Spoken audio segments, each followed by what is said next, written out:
I realized recently that I had no idea if my storage drives were actually healthy or if they were quietly waiting to die and wipe out all my data. Most of us just assume our PCs are fine until we get a random loose screen and lose everything. I wanted to see if Windows was tracking any hidden warning signs behind my back. What I discovered is that your system is constantly logging your drive's health. You just have to know where to look. I checked 3 different levels of diagnostics to uncover the truth about my own machine, and you can do the exact same thing right now. I started with the absolute fastest method I could find, using nothing but native Windows settings to see if the operating system was already detecting a critical problem. First, I clicked on Disks and Volumes. I selected my main C drive and opened its properties. Right there, I found a live health readout telling me everything was okay with this drive. My drive showed up as healthy, which was a relief for a 30-second check. But this screen only gave me a basic summary. I wanted to see the raw hardware logs Windows keeps in the background, so I tried a deeper method. To bypass the standard interface layer, I decided to query the drive's internal hardware diagnostic system directly using the command line. I opened the command prompt and typed in the classic WMIC command, but when I hit enter, it completely failed. Windows returned an error. It turns out Microsoft has disabled it by default on newer versions of Windows 11. To fix this roadblock, I went to optional features, searched for WMIC, and installed it back onto my system as a native feature on demand. This actually took several minutes to install. Once the install finished, I reran the command in command prompt. This time it worked perfectly,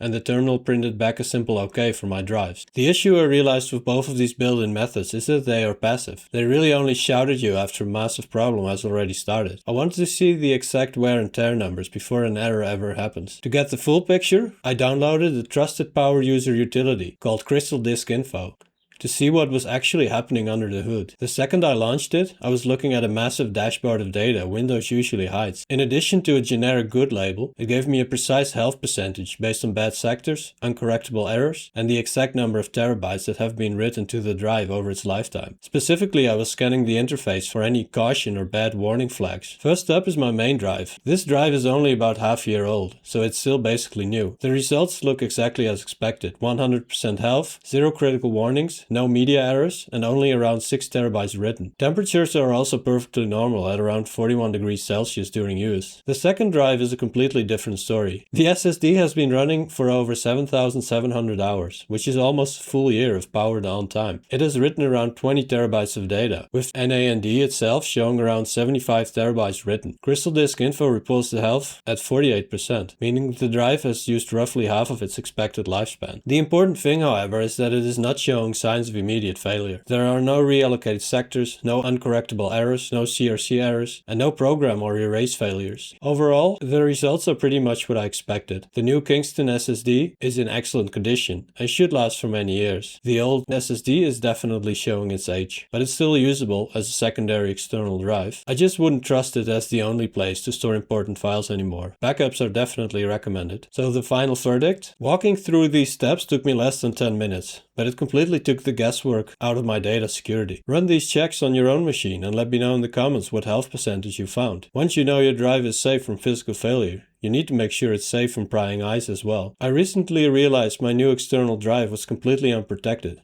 Anyone could just plug it in and see my files. I put together a step-by-step VeraCrypt tutorial showing exactly how I fixed that major security issue. I walk you through how to use VeraCrypt full disk encryption to turn a normal device into a completely secure external hard drive with an unbreakable password, keeping your portable data invisible and protected against physical theft or unauthorized access. Go check that video out next to take complete control of your digital security. Thanks again for watching, and I'll see you in the next one.